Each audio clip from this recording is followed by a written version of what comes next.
Before we get started on an update on a case that we are charging someone with murder, we want to update on the officer's condition that was, we briefed early this morning, and kind of a little bit of an update. So as you know, 2 officers were shot early this morning, and I'm going to just go over the incident again, just in case some of you may not have heard all of it. But they were taking a lunch break, basically. They were working an overnight shift, and it's 3:30 in the morning. They're at 3800 West Harrison, and they're getting, one of the officers gets out of the car, the other officer stays in the squad car. One get in line to get a hot dog, basically, and the offender, unbeknownst to them, is in line ahead of them, completing his order and getting ready to pay for his order of food, and the offender reaches into his pocket, pulls out money, but a gun falls out and hits the ground. The offender picks up the gun and without any warning began shooting at the officer, striking one officer with a graze wound to the head, and the other officer, who's waiting in the squad car, shoots 3 times into the squad car driver's side panel, striking him once in the leg. The offender then flees. Thank the good Lord that officers are nearby and hear and see this happening and capture the offender a few blocks away, along with recovering the gun. The officers, one officer is going to be held at the hospital for a few days. The other officer was released early this morning and is at home recovering. And that's the extent of what we know now. I'm assuming we'll have further information. There is video of this incident that we are retrieving, and obviously there were some witnesses around this area that our detectives will be talking with. Again, this incident is a stark reminder of that every hour of every day, the men and women in this department put their lives on the line. And it's another call to action to all of us to get guns off the streets of Chicago and out of the hands of individuals who should not have them. Any acts of senseless violence cannot be the norm in our city, because our department, as well as many of our partners, like Kim Fox, the state's attorney, and her staff, we are committed. We are committed to rendering this city safe. Now, that's why we're here today to announce murder charges against Moises Barrios of Cicero, that's spelled M-O-I-S-E-S, Barrios, B-A-R-R-I-O-S, of Cicero, and Pedro Mendiola, that's M-E-N-D-I-O-L-A. M-E-N-D-I-O-L-A of Chicago. So Mr. Barrios and Mr. Mendiola are being charged with murder in the brutal attack and murder of Jose Tales on December 11th, 2021. Mr. Tales, a 49-year-old husband and father of 3, was doing what many of us do during the holidays, hanging Christmas lights outside his home. That's when Barrios and Mendiola pulled up in the 3500 block of West 58th Street at approximately 6:30 p.m. and began violently attacking him. The offenders were in possession of a baseball bat and a crowbar and repeatedly struck Mr. Tales about the face and head as his young daughter, Mr. Tales' young daughter, watched from inside the home. As the young daughter tried to help her father, the offenders fled and Mr. Tales succumbed to his injuries. This past Thursday morning, detectives worked with the Cook County State's Attorney to bring charges against the 2 offenders responsible for this unthinkable crime. In addition to first-degree murder charges, Barrios and Mendiola each face over 20 charges, including 9 felony counts of aggravated battery and use of a deadly weapon, and 10 felony counts of armed robbery. On the day of the murder, December 11, 2021, Barrios and Mediola traveled from the north side to the south side on a crime spree from approximately 3:30 until 8 p.m. They wreaked havoc, committing multiple robberies and attacking multiple people during this time frame. Officers and detectives on the scene and across the city worked tirelessly to solve this case. They worked with the Area Technology Center to collect video of these perpetrators from various locations throughout the city. In fact, we have some of the arresting officers here with us today whose excellent work helped solve these cases, and we just want to, again, highlight the dedication and commitment as well as bravery and courage of these officers in their work in capturing and helping us capture these suspects. These officers, along with detectives, work side by side with the state's attorney's office to bring charges. So there are no words really for this senseless and heinous act of violence, and there are no words that can lessen the pain and trauma Mr. Tallis' daughter and family have endured. When one life is claimed by senseless violence, that's one life too many. When a parent or child is taken away from their family, that's one life too many. And when any Chicagoan second guesses their safety in any part of the city, that's one worry too many. Chicago Police Department hopes that bringing these offenders to justice brings some small measure of closure to the family as they grieve and continue to process this terrible, terrible tragedy. I'll turn it over to State's Attorney Kim Fox for comments, and then Chief of Detectives Brendan Denahan will come with comments in more detail about this case and charging these two offenders. Thank you, Superintendent, and thank you to the men and women of the Chicago Police Department for their tireless efforts to keep our community safe. As you indicated, it is a stark reminder of the dangers that they run into every day on behalf of our community. And on behalf of the members of the Cook County State's Attorney's Office, I extend my gratitude for your efforts. Again, Superintendent Brown and I stand here today announcing charges in what can only be decried as a senseless, violent murder. But it's not just the murder of Mr. Tellez.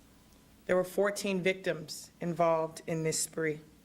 One man dead, brutally murdered in front of his daughter. A community terrorized. I'm here today to once again thank our colleagues at the Chicago Police Department and the Assistant State's Attorneys in the Cook County State's Attorney's Office that worked on this case, and to again highlight the dedicated commitment to partnership and work that can bring some measure of solace to the Tellez family, the other victims, and particularly the Gage Park community. As the superintendent said, Mr. Tellez was doing what many of us were doing and should be expected to do at the holidays, hanging Christmas lights with his daughter before being tragically and senselessly beaten to death. This is a horrendous crime, and we stand here united to say that we will not allow such atrocities to happen in Gage Park or in any community here in this great city and in this great county. The offenders will be in bond court later this morning.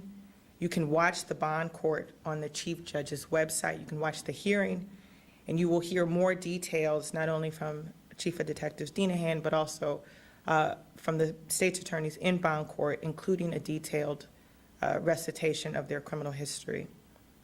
Meanwhile, once again, I want you all to rest assured that the partnership between the Chicago Police Department and the Cook County State's Attorney's Office and our dedicated commitment to keeping our community safe remains strong and evident by the fact that we've continued to work this case for the last several months to bring some measure of justice today. Before I turn it over to Chief of Detective Denahan, I hope to see many of you shortly as I release my 2021 Year in Review report that also highlights the work that our office has done, not just with the Chicago Police Department, but our partners throughout the county during these most challenging times. With that, Chief of Detective Denahan. Thank you. And we're just going to give a basic overview of what happened that day on the 11th of December. And as the state's attorney mentioned in bond court, both of these defendants will appear in bond court later today with an extremely detailed description of what occurred on the 11th of December. But on the 11th of December, these two individuals from approximately, like the superintendent mentioned, 3:30 in the afternoon until about 8 p.m.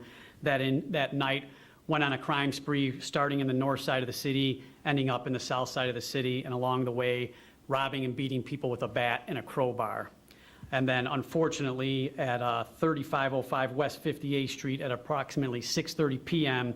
is when they saw the victim hanging the Christmas lights, and they decided that they were going to target him and rob him as well. And they got out with their bat and their crowbar, and unfortunately, the daughter heard the screams and saw in the window what was happening and tried to get her brother to help. By that time, the defendants had already beaten the victim to death and had fled the scene. So at this time, the detectives went to work on this case, and as you can imagine, we're talking about from the north side of the city to the south side. Robbery detectives from the north side were getting calls of these individuals that were doing this. Descriptions of the car were going out, and at that point, the 8th District officers were involved, and license plates were involved at that point, and these guys to my left here did a remarkable job of getting to the appropriate place where they actually took one of the defendants in custody, the very day that this happened, and that allowed the detectives then to do a search warrant on the vehicle where they recover the bat and the crowbar, and then that leads to fingerprints and DNA evidence, which kind of puts this whole case together. So I really want to thank the officers who did a remarkable job getting these guys before they had a chance to get away or destroy any evidence which may not have led to charges. So once again, the bat and the crowbar recovered, DNA evidence and fingerprints, and then as you can imagine, just trying to put all this together, the day that it occurs, these victims are reporting their robberies at different times, so it took a long time to put everything together. And unfortunately, with the murder case, it was probably the weakest video involved in all of these incidents.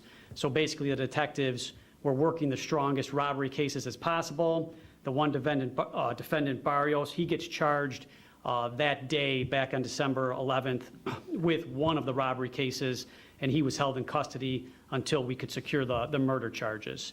The detectives worked all of these cases in conjunction with the state's attorney's office, as the state's attorney and the superintendent just mentioned, and that's when we were able to secure an arrest warrant and arrest this second defendant, Mendiola, and place him into custody.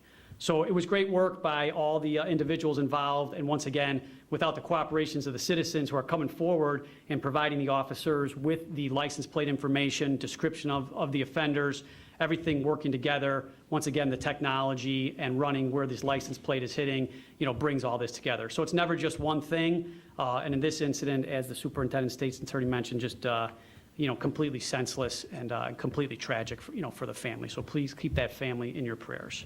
Soup, turn it back over to you. A few questions we'll take from anyone. Any questions? Is the suspect, going back to the police shooting, Oh, okay. or did you want to stay on topic there? No, go ahead. Is that suspect, what charges is he going to be looking at, and when will he be charged? We'll bring Brendan back up. There's a lot of work still to be done. This happened at 3:30 in the morning, so just, I don't know, 6 hours ago. So a lot of work to be done, but I'll have Chief Dinahan update you on when we suspect charges will be brought. Sure. So he was just placed into custody, and as we kind of talking about working with the state's attorney's office, so we have approximately 48 hours to charge him. So I don't want to speculate on the charges, but obviously he attempted to kill a police officer, so that would be, one of the charges that we would be seeking. But we're just beginning the investigation, and once again, we do have video already, but we have a lot of work to do. And once again, we are already, the state's attorney's office already has sent assistant state's attorney, out there to work with the detective. So we have a long way to go, but obviously he's in custody, and we believe that we have the right person in custody, and we hope that we will charge this person within the next 48 hours. And you, Superintendent, earlier this morning, you said that you might have more information about the gun. Were you able to get any more information? Sure, yeah. So when we captured the offender, he had tossed a gun nearby. Officers saw where the gun was tossed, they recovered the gun. So the gun, when the offender was captured, wasn't on his person, but it was tossed nearby, and we do have possession of the gun and all the ballistic tests that we normally do to corroborate all of the evidence this incident is ongoing. And because the officers were on a break, I'm assuming they didn't have their body cameras activated? No, that's really not the reason. It really was a bang-bang moment. Drops the gun, picks it up, and fires immediately without warning at these officers. No time to draw their weapons and return fire, no time to activate the body cameras. But there is camera footage from the area that we are retrieving. So the way you told the story, the offender dropped the gun, picked it up, started firing, I assume he's very close to the first one. Very close. He received a grace with it. It is, we feel very blessed that we have non-life-threatening injuries of our officers. We feel very fortunate that we had officers nearby that quickly responded to be able to capture this offender blocks away and able to bring charges at some point in the next 48 hours. But you're exactly right. It really highlights the dangers of this job. It's split seconds really characterize the really stark danger of being a cop. One of the things that we have tried to convey over these last 2 years is obviously the dangers that our residents have been facing with this surge in gun violence. But there's been a 500% increase in officers shot at or shot these last 2 years. 500% increase.